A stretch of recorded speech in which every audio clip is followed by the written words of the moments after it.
Welcome, everyone, to episode 125 of the Reds Unrestricted podcast. I'm your host, David Comerford, and I'm joined by Farrell Keeling to discuss Liverpool's goalless draw at Chelsea. So, not too much to say on this one from the Liverpool end, I suppose. Very few clear-cut chances for the Reds at Stamford Bridge, but Chelsea certainly had their opportunities to win this one in their first game since sacking Graham Potter.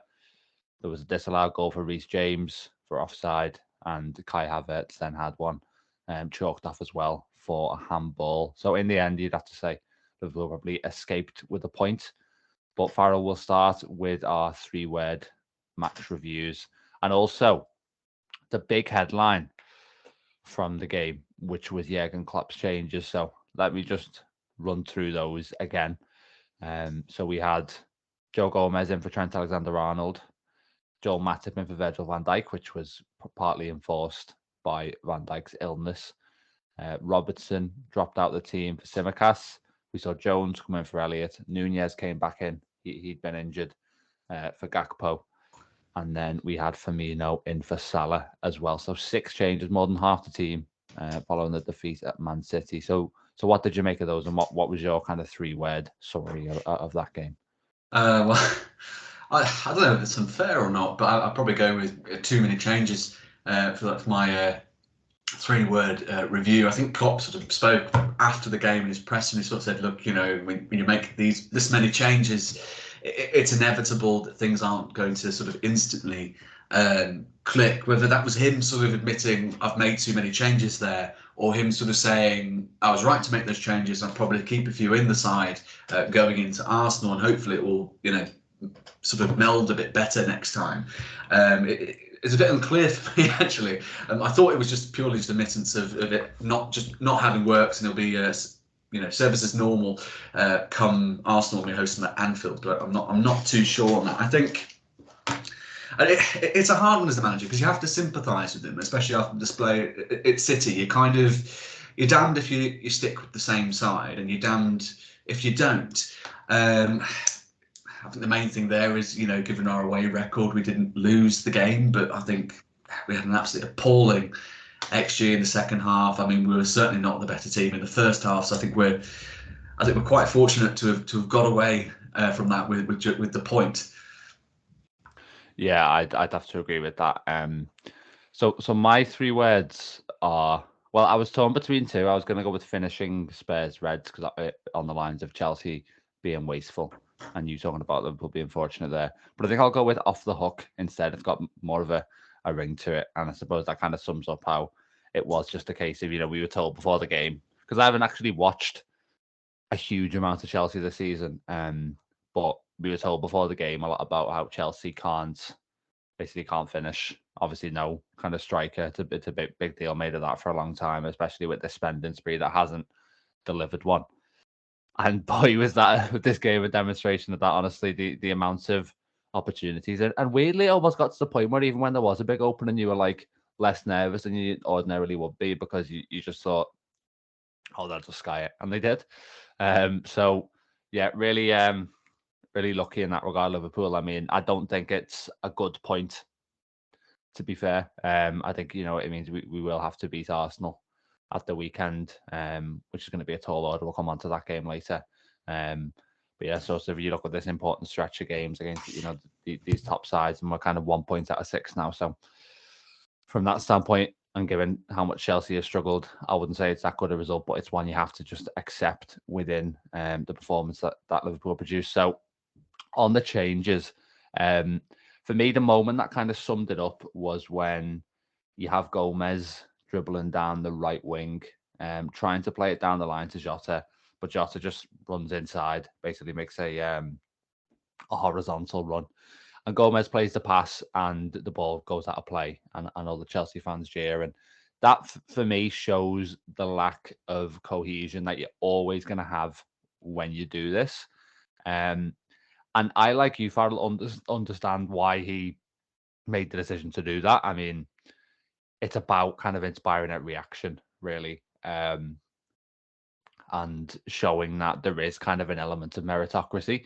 The problem is often the alternatives aren't actually better. I mean, for all Trent has struggled this season, is Joe Gomez or James Milner a better option at right back for Liverpool?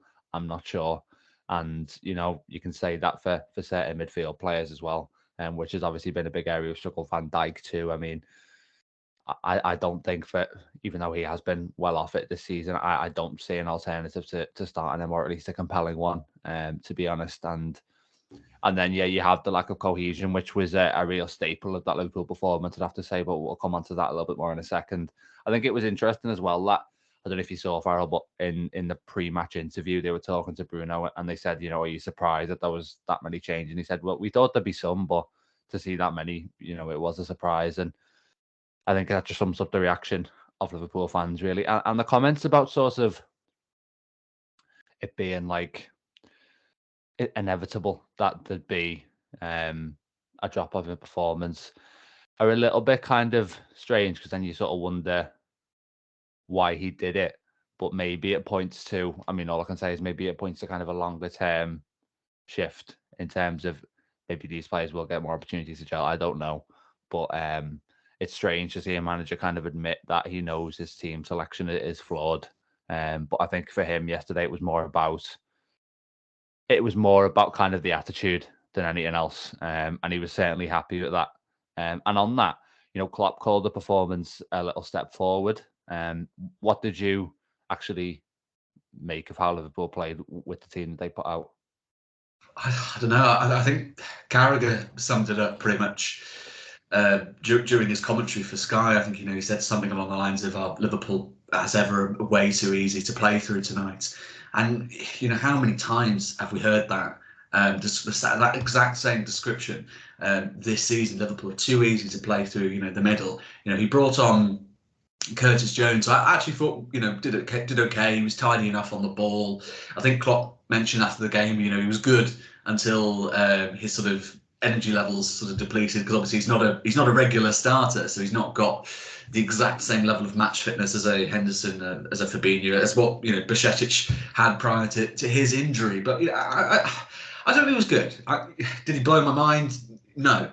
It's a difficult one, because you look at the summer, and I appreciate I'm going off on a bit of a tangent here, and you think if Liverpool bring in 3 quality midfielders, does Jones get a sniff near the team? Presuming that we keep Jordan Henderson, we keep Fabinho as your sort of backup rotational options. That's my main concern. I like Jones, and I would love to see him have a future here, but I'm not sure tidy is enough to warrant a regular place in the starting 11 at a club that has ambitions, and rightly has ambitions, of being in a title fight every season, of going for the Champions League every year. I'm not so sure. It is kind of last chance saloon for him this season, as far as I'm concerned. Whether the manager feels the same, whether the coaching staff feel the same, is of course a different question entirely. Back to your question in terms of whether it was a good sort of a small step forward. I mean, yes, in terms of the results, we didn't lose. That's a positive. But I just looked at us and I just thought it was like you. It was kind of we're just watching Chelsea repeatedly get through, and you just thought, my God, if they had a decent striker here, we'd be 2, 3, 4 goals down. It just didn't, and there wasn't that case. It's so hard, because I'm in a similar boat to you. And I think I don't agree with any of this kind of idea that Van Dijk is washed, or that Trent doesn't. I think maybe there needs to be serious discussions about where we play Trent positionally going forward.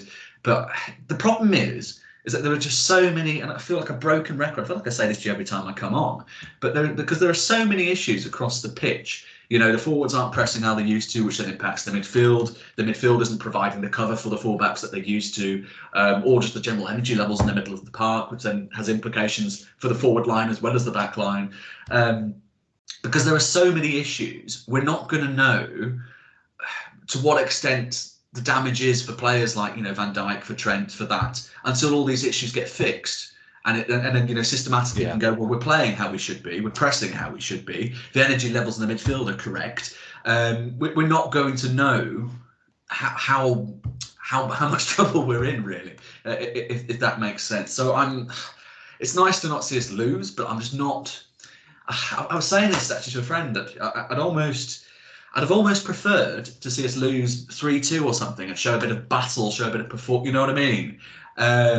Show a bit of fight. And I just kind of thought still lacking. I don't know. The most fight I saw was when I think Henderson got into an altercation with Alisson. Yeah. I think it was to stop. There was an argument between Alisson and Matip over a defensive mistake.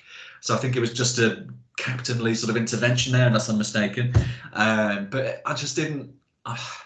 I'm just not enthused by what I see, and I just worry that we're just not going to have a clue of the extent of the damage until we start buying in the summer. I think you actually make a really good point there, because you look at those players and it's an assumption, really, a sort of a bet on, given that we can't just change, we don't have the resources nor the inclination to change everything. You're kind of just banking on them, kind of getting back to their level, but we won't know. I mean, I think with Trent, you can be fairly confident that, if you kind of restore something similar to what you saw maybe last season, you're going to get a lot more of the good and less of the bad. I think with players like Van Dijk and with players like Fabinho too, probably where there's a really big decision to be made, it is a case of, is this something terminal, or is this a bad season at the individual level exacerbated by systemic issues? And you're right, that is a huge unknown, and it's something that could really potentially define Liverpool's season next year. It might not actually be the midfield. It might be, can those other foundational pieces of the team kind of get back to their level? Because even if you do change the midfield, if you've got kind of a back four that's struggling still, it's going to kind of drag you down regardless. So yeah, I think that's a really important point you make there. So the performance, I mean, I just want to mention that Henderson-Alisson incident first of all. I mean, I get that Henderson's the captain, and it's his job to demonstrate with his teammates sometimes, but he had this demeanour about him yesterday. He was absolutely furious the whole game, and you do want to see players fired up to a degree, but I wonder if he commands the same kind of respect that he would have a couple of years ago, because his performance levels now have dipped so much. I mean, you've got him, I think people are making the point on Twitter that, he's out there screaming in the face, really, of, because that was a pretty severe altercation, screaming in the face of our best player this season. And then every time he gets the ball yesterday, it doesn't really look like he knows what to do with it. So yeah, it was just a bit frustrating to see that, I suppose. The performance, I mean, if we just go to the departments of the team, defensively, pretty much wide open, to be honest. And yeah, just lucky that we weren't punished by Chelsea. I mean, there was loads of situations where it just felt like Chelsea had no right to end up with as big a chance as they did. The amount of times we gave the ball to them and then looked exposed was, way too many mistakes in that regard. And there was just times as well where, we're just giving players space. I think Matip is the biggest culprit for that, total lack of awareness from him yesterday. And this is a result that proves that clean sheets are a worthless metric, in my opinion, because honestly, if you if you can concede that many chances, I mean, it's probably games where, you can look at it at the total opposite end of the scale and we've conceded. There'll be one where there's like a fluky goal and the team's had about 0.05 XG. Yesterday, Chelsea, I mean, I've got it here actually, 2.43 and they don't score. I mean, so the clean sheet's effectively worthless, to be honest. It's not really a sign of what you did. It's more a blank from the opposition. Midfield-wise, outmanned, but that's going to happen when you have Fernandes, Kovacic and Kante. I mean, that is an amazing midfield.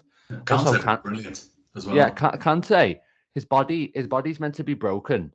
He comes into the team and he's quicker than all of our players.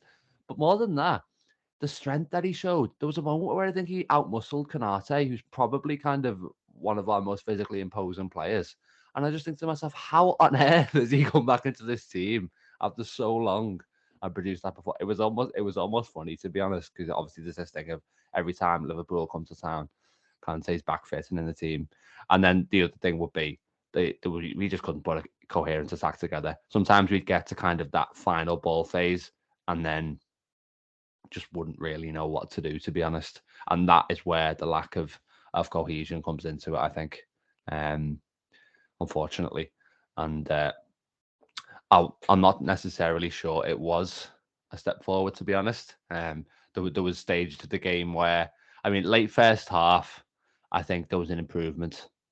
But then the second half was pretty much a similar story to the first. And the changes that we made when we did make them didn't have too big an impact, really. So, I mean, Salah got a lot of time on the pitch, but couldn't really do anything when he did. And we'll talk before the end of the podcast about how many of those kind of players who came in will retain their place or should retain their place for the game against Arsenal. Before we move on, though, just quickly to plug the audio recording. So obviously this goes up on Spotify as well as YouTube. If you are listening on Spotify, please do take a moment to give us a 5-star review if you're enjoying it. Remember, you can follow the podcast as well, so it appears in your feed, and press the notification button so you get a message every time a new episode goes up. And similar story really for Apple or any other podcast medium you might be using. And yeah, just a shout also, while we're in a little plug break, for the email address, which is redzonerestrectedpodcast@gmail.com.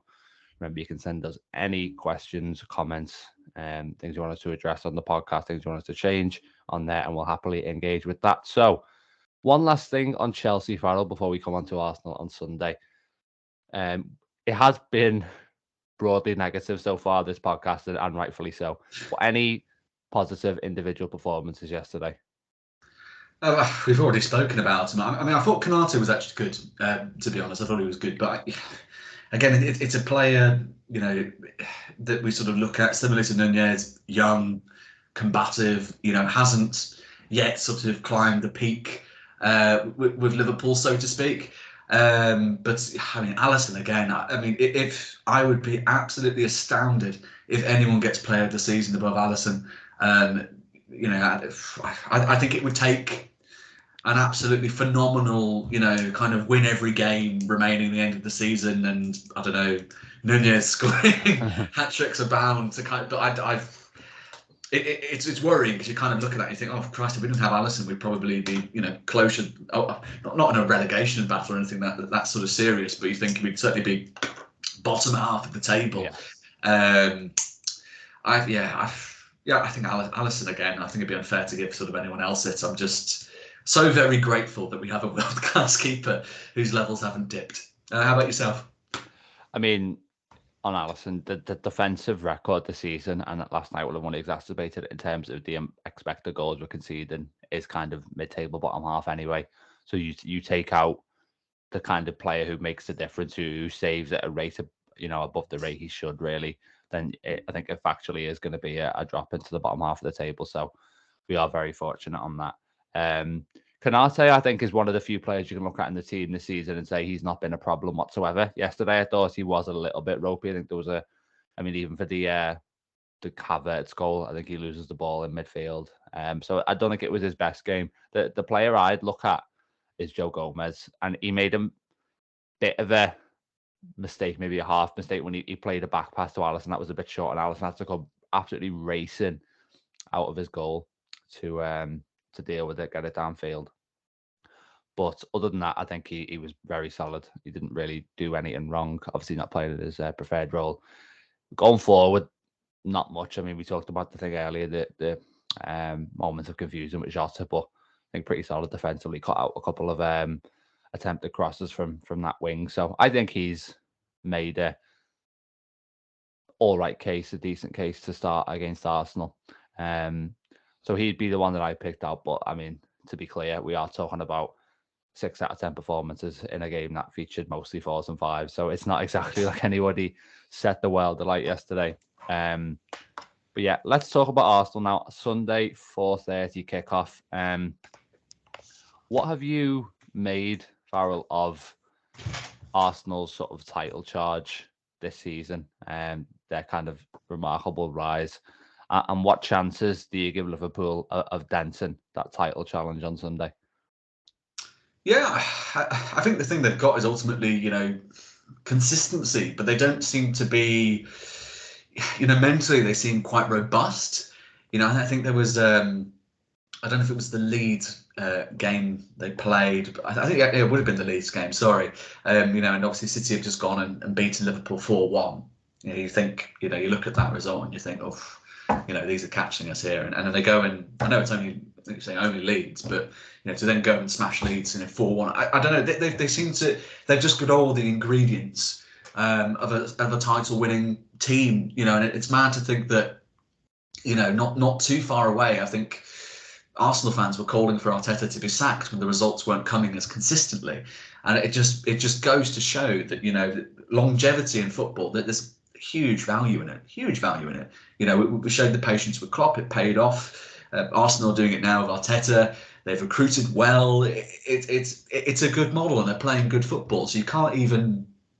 You can't feel bad about it. Do you know what I mean? You sort of you watch it, sort of go, yeah, fair enough. If any side is going to win it, it may as well be Arsenal. It'd be nice to break that sort of City dominance stranglehold of the title in recent years.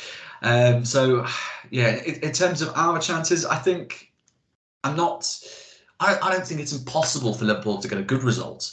We've seen that, with United. If Liverpool are on it, firing on all cylinders, and are up for the game, then you can absolutely take it to the opposition.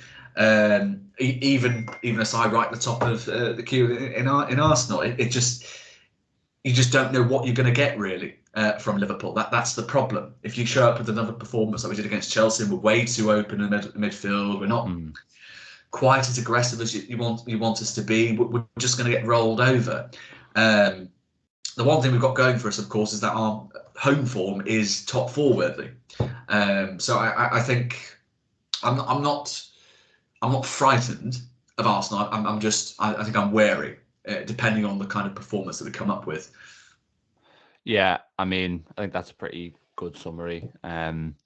Arsenal, I think I've maybe disrespected them a little bit all season in terms of just waiting for them to drop off, really.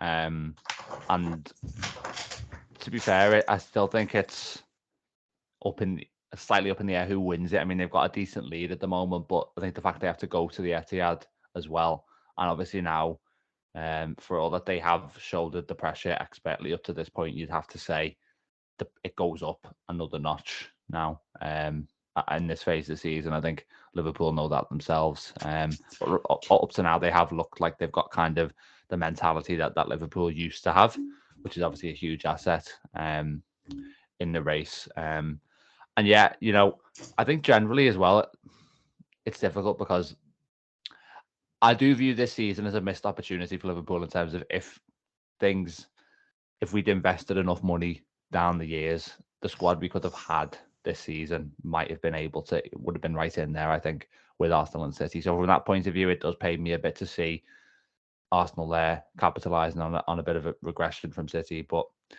I think within their own right, they are also an excellent team. I think they're on course for mid-90s points or something like that. And any team who's kind of in that territory commands respect, really. They shouldn't be seen as kind of fluke winners. They are.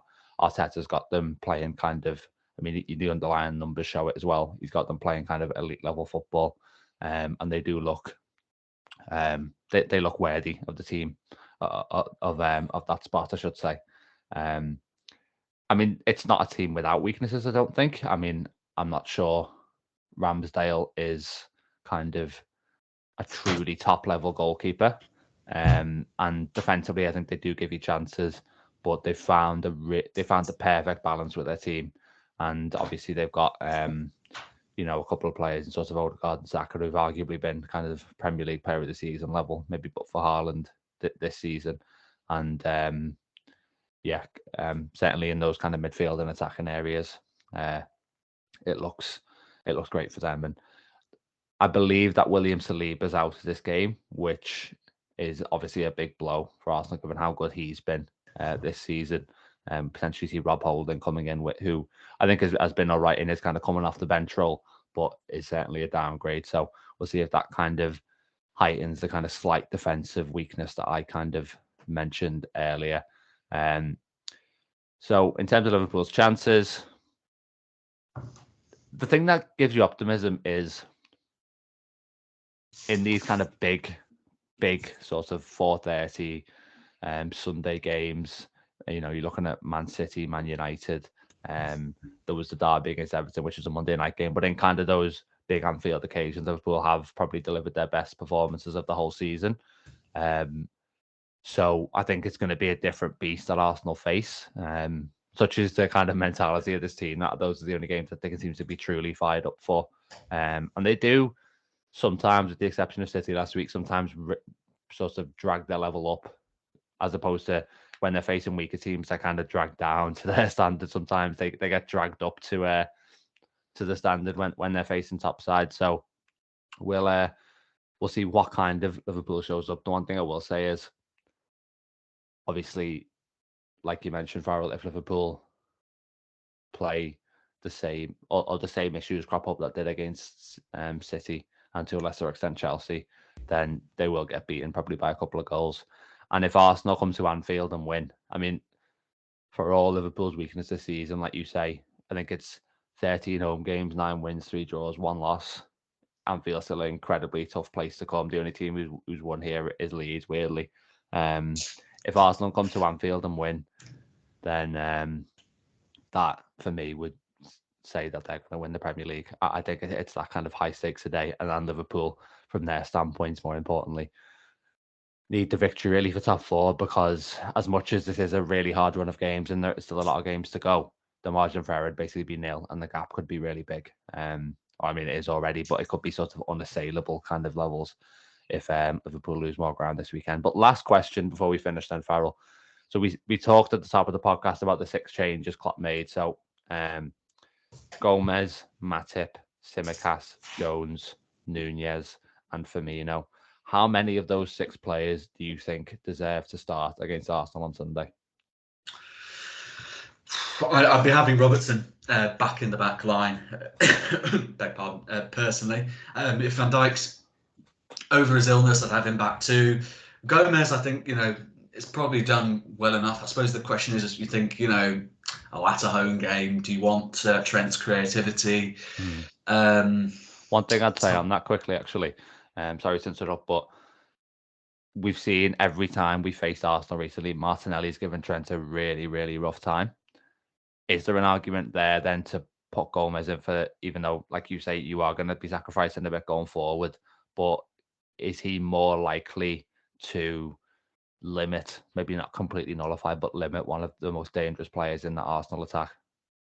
I suppose you have to weigh up, don't you? Sort of what's the bigger gain, Trent's creativity or better sort of defensive solidity at the back? And I think certainly whilst you're not quite getting the cover from the midfield that we're used to, I think you're right. There probably is a pretty good argument for keeping Joe in there in right back. I think it would remain to be seen whether Klopp agrees with that, but there is an argument. So yeah, I think I probably would be leaning towards keeping him there. I think get Virgil back in, get Robertson back in. Jones, tough one there. It's the options are so limited for Liverpool. And you think, who are you going to realistically put in? Like, Arter, Oxlade-Chamberlain. I think it's quite a fit. No, he's got a muscle injury. But Elliott could be an option to come back in. He was in the squad yesterday, but Elliott could be an option. Elliott could be an option. I wouldn't be keeping Jota. I wanted to pose the question to you because I'm not sure. When you're picking your front 3, I do wonder whether you can have sort of a player like Jota in the same starting lineup as a Nunez. So for me, like the ideal sort of starting lineup would probably be when he's back fit. He was back in team training, but sort of he can be trusted to be on the pitch for a prolonged period of time. Would probably be Diaz, Nunez, and Salah. Yeah. If we looked at sort of what Klopp was going for at the start of the season, Salah's sort of been pushed more wide. You've brought in this, magnificent sort of huge beast of a goal scorer. So you could see that we were sort of adapting from the wide men being the goal scorers to sort of having more of a creative sort of influence on the game. So that made sense for me. But then equally, you brought in a player like Gakpo, he was experimenting with in that sort of traditional like Firmino role, and you could sort of see, is that sort of a plan A, plan B? So plan A, you have your creative wide men. Plan B, your wide men and your goal scorers, and Gakpo sort of dropped a little bit deeper into that sort of false nine role. But yeah, I do wonder about Jota. I think because it's got to the point now. I think he's on 31 games without a goal. I know that's only from 16 starts, so we have to bear that in mind. But it's getting to that point now, isn't it, where it's such a block of games. You're thinking you need a goal, and you need it. If you go the rest of the season without a goal, you've suddenly got a striker that's potentially goalless for maybe 40 games, which is again it's hard to judge how much of the rot is due to the systematic issues we're facing. But again, we have to have these similar discussions around Van Dijk and Trent and how that sort of goes forward. But yeah, I thought Firmino played really well, to be honest. I was reasonably impressed with him, but I'd probably be looking to I'd get sort of Salah back in. I'd get Gakpo. So I think I'd only be looking to keep maybe Jones and Gomez. How about you? Well, I definitely keep Gomez. It's so annoying that Thiago's still out. I mean, I think he might be back in squad contention for the weekend, but even though it is Tuesday to Sunday, I'm not sure there's going to be enough time there, especially for him to kind of get ready to start. But if he is on the bench and he can give you half an hour, then it does kind of lower the stakes a bit, because then you can kind of have his impact. I'd probably lean Elliott for this one. It's not, again, I mean, the whole selection right now, you're looking at 3 midfielders now, and none of them are potentially going to be in the starting lineup next season, really. But yeah, so aside from that, I think would I keep Gomez in the team? I'm going to say yes, just because if Klopp is kind of looking for a little bit of a culture shift with his selection yesterday, then maybe do it. And, you can bring Trent off the bench as well, if you're not getting anything from Gomez in terms of offensive output. Van Dijk comes back in for me for reasons I stated before, as does Robertson, who I generally think has been okay this season. And then my front line would probably be Salah, Gakpo, Nunez again. I'd say none of the attackers, I mean, Salah's the close, but none of the attackers are in particularly kind of red hot form at the moment.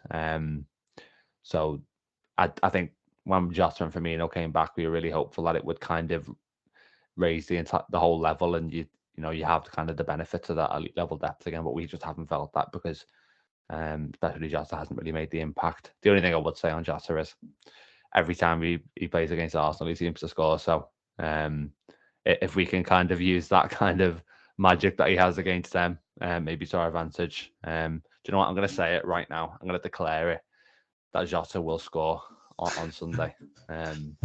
So we'll see. We'll see if that one comes back to bite me or not. But yeah, that'll be all for this episode, I think. If you're watching us on YouTube, because like I said, we upload our podcast on there as well, remember to like the video if you enjoyed it. You can leave a comment too, and please do subscribe to the channel. We will be back, like I say, after that game against Arsenal on Sunday. So stick with us for that. But yeah, until then, take care.